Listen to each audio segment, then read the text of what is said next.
അജ്മാനിൽ Saudi German ഹോസ്പിറ്റലിൻ്റെ തൊട്ടടുത്തൊരു വിവാ super market ഉണ്ട്. അതിൻ്റെ മുകളിലത്തെ നിലയിൽ വരുന്നതാണ് ഈ ബൈ ഫോർ ലെസ് എന്ന് പറയുന്ന ഷോപ്പ്. പുറത്ത് ബൈ ഫോർ ലെസ് എന്നാണ് എഴുതിയിരിക്കുന്നതെങ്കിലും അകത്ത് കയറി കഴിഞ്ഞാൽ നമുക്കറിയാം ഇത് മുഴുവനും ഷീനിൻ്റെ പ്രോഡക്റ്റുകളാണ് ഇവിടെ കാണുന്നത്. അതും ഈ ഒരു റൂമിലുള്ള എല്ലാ ഡ്രസ്സുകൾക്കും മിക്കവാറും ഒക്കെ ഇപ്പം പുതിയ സ്റ്റോക്ക് വന്നിരിക്കുന്നതൊക്കെ വിൻ്റർ ക്ലോത്ത്സുകളാണ്. അതൊക്കെയും 9 dirhams ആണ് വരുന്നത്. ഇതിനു മുമ്പ് ഞങ്ങൾ ഒരിക്കൽ ഈ ഒരു ഷോപ്പ് ഇവിടെ കണ്ടിട്ടുണ്ടായിരുന്നു. അന്ന് ഞങ്ങൾ വിചാരിച്ചിരുന്നത് ആ ഒരു പർട്ടിക്കുലർ ടൈമിൽ ഓഫർ കഴിയുമ്പോഴത്തേക്ക് ഇത് സ്റ്റോപ്പ് ആവുമെന്നാണ്. പക്ഷേ ഇപ്പോഴും നമ്മളിപ്പോൾ കണ്ടിട്ടുണ്ടായിരുന്നു ഇവിടെ ഇത്. അപ്പോൾ ഞങ്ങൾ കയറിയിട്ട് ചോദിച്ചിട്ടുണ്ടായിരുന്നു. അപ്പം ഇത് മിക്കവാറും എപ്പോഴും ഇവിടെ ഇങ്ങനെ ക്ലിയറൻസ് സെയിൽ നടന്നുകൊണ്ടേയിരിക്കും. ഇപ്പോൾ ഈ കാണുന്ന ഈ ഒരു ജീൻസും പാൻസും ജാക്കറ്റും ഈ ഒരു ഏരിയയിലുള്ളതിനെല്ലാത്തിനും 9 dirhams തന്നെയാണ് വരുന്നത്. പിന്നെ ഉള്ളിലേക്ക് ചെല്ലുമ്പം ഇതിലും കുറഞ്ഞ ഓഫറുകളും ഒക്കെ കാണുന്നുണ്ട്. പിന്നെ നോർമൽ പ്രൈസിലുള്ള കുറേ ഡ്രസ്സുകളും ഒക്കെ കാണുന്നുണ്ടായിരുന്നു. ഇപ്പോൾ ഈ കാണുന്ന ഡ്രസ്സുകളൊക്കെയും 9 dirhams തന്നെയാണ്. പിന്നെ ഇതിൽ കുറേയൊക്കെയും വെസ്റ്റേൺ ടൈപ്പാണ്. പക്ഷെ നമുക്കിപ്പം ചൂസ് ചെയ്തെടുക്കാൻ പറ്റുന്നത് T-shirts, skirt, jeans, cargo type pants, ഇങ്ങനെയൊക്കെയുള്ള കുറേ ഓപ്ഷൻസ് ഉണ്ട്. അപ്പോൾ നമുക്ക് ടൈം എടുത്തിട്ട് നോക്കിയെടുക്കണം എന്ന് മാത്രം. കുറച്ചധികം കളക്ഷൻ ഉള്ളത് കാരണം നമ്മൾ കുറച്ച് ടൈം സ്പെൻഡ് ചെയ്യേണ്ടി വരും. എന്നാലും ഒരു പ്രൈസൊക്കെ നോക്കുമ്പോഴത്തേക്ക് അത്യാവശ്യം നല്ല വർത്താണ്. അതും മെറ്റീരിയൽസ് എല്ലാം ചിലതൊക്കെ നല്ല മെറ്റീരിയൽസിൻ്റെ ഡ്രസ്സൊക്കെ കാണുന്നുണ്ടായിരുന്നു.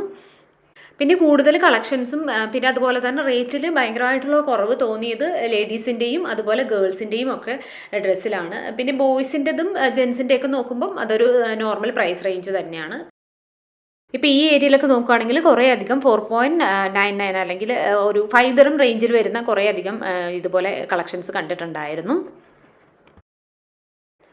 പിന്നെ കുറേ ബ്രാൻഡഡ് ആയിട്ടുള്ള ഡ്രസ്സുകളൊക്കെ കാണുന്നുണ്ടായിരുന്നു. അത് പിന്നെ ശരിക്കുള്ള ആ ഒരു ബ്രാൻഡിൻ്റെത് വെച്ച് നോക്കുമ്പം ഇവിടെ കുറവാണ്. ബട്ട് അത് ഒറിജിനൽ തന്നെയാണോ അല്ലയോ എന്നുള്ള കാര്യത്തിൽ എനിക്ക് ഉറപ്പില്ല. അപ്പം നമുക്ക് സ്പെൻഡ് ചെയ്യാൻ അത്യാവശ്യം ടൈം ഉണ്ടെങ്കിൽ നമുക്ക് നന്നായിട്ട് സെലക്ട് ചെയ്ത് നമുക്ക് ഇഷ്ടപ്പെട്ടത് നല്ല ക്വാളിറ്റിയുള്ള ഡ്രസ്സുകളൊക്കെ നോക്കി എടുക്കാൻ പറ്റും. ഞാൻ ഈ 9 dirhamsന്റെ 1-2 സ്കേർട്ടുകളൊക്കെ എടുത്തിട്ടുണ്ടായിരുന്നു. ഒക്കെ ഈ നല്ല ക്വാളിറ്റി ഉള്ളത് തന്നെയാണ് കിട്ടിയിരുന്നത്. അപ്പോൾ വിൻ്റർ ഡ്രസ്സൊക്കെ മേടിക്കാൻ ഉദ്ദേശിക്കുന്നുണ്ടെങ്കിൽ ഇവിടേക്ക് വരുന്നത് വലിയ നഷ്ടം ഉണ്ടായിരിക്കില്ല. പിന്നെ അതുപോലെ തന്നെ ഇന്നറും പിന്നെ അബയ അങ്ങനെയുള്ള സെക്ഷൻസ് ഒക്കെ ഉണ്ട്. പക്ഷേ അതൊക്കെ ഒരു നോർമൽ റേഞ്ച് പോലെ തന്നെയാണ് എനിക്ക് തോന്നിയത്.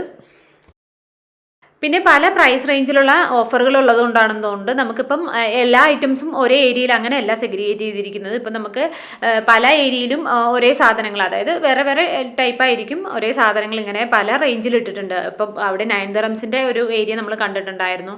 അതുപോലെ തന്നെ ഇവിടെ വരുമ്പോൾ 6.99, അതുപോലെ 4.99 ഇങ്ങനെയൊക്കെ പറഞ്ഞിട്ട് പല പല സെക്ഷൻസ് ആയിട്ട് ഇവിടെ ഇങ്ങനെ ഡീവിയേറ്റ് ചെയ്ത് ഇട്ടിരിക്കുന്നുണ്ട്. പിന്നെ ലേഡീസിൻ്റെ കുറേ അധികം പൈജാമാസ് അങ്ങനെയുള്ള കുറേ സംഭവങ്ങളൊക്കെ കണ്ടിട്ടുണ്ടായിരുന്നു. പിന്നെ ഈ ഒരു ഭാഗത്ത് നോക്കുകയാണെങ്കിൽ കുറേ അധികം ബ്ലാങ്കറ്റുകളുടെയൊക്കെ ഏരിയ വരുന്നുണ്ട്. പിന്നെ ഇതിന് അപ്പുറത്തേക്ക് നോക്കുമ്പം മുഴുവനും ജെൻസിൻ്റെ ഏരിയ ആണ് വരുന്നത്. അവർക്കും അത്യാവശ്യം നല്ല കളക്ഷൻസ് ഉണ്ട്.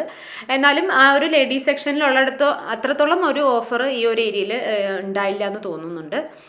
പിന്നെ ആക്സസറീസിൻ്റെ കാര്യം നോക്കുവാണെങ്കിൽ ആക്സസറീസ് എന്ന് പറയാൻ വേണ്ടിയിട്ട് ഇവിടെ കൂളിംഗ് ഗ്ലാസ്, പിന്നെ കുറച്ച് ക്യാപ്പ് മാത്രമേ കണ്ടിട്ടുള്ളൂ. വേറെ പിന്നെ പെർഫ്യൂംസ് കുറച്ചിരിപ്പുണ്ട്. അതൊരു വലിയ കളക്ഷൻ ആയിട്ടൊന്നുമില്ല. ഒരു ഏരിയയിൽ ഇങ്ങനെ വളരെ കുറച്ച് മാത്രം തന്നെ ഉള്ളൂ. അപ്പം ഇത്രയാണ് ഇതിലേക്ക് വരുന്നത്. അപ്പോൾ വിൻ്ററിന് വേണ്ടി പർച്ചേസ് ചെയ്യാനൊക്കെ ഉദ്ദേശിക്കുന്നവർ ഉണ്ടെങ്കിൽ ഒന്ന് പോയിട്ട് ഒന്ന് വിസിറ്റ് ചെയ്യുന്നത് നല്ലതായിരിക്കും.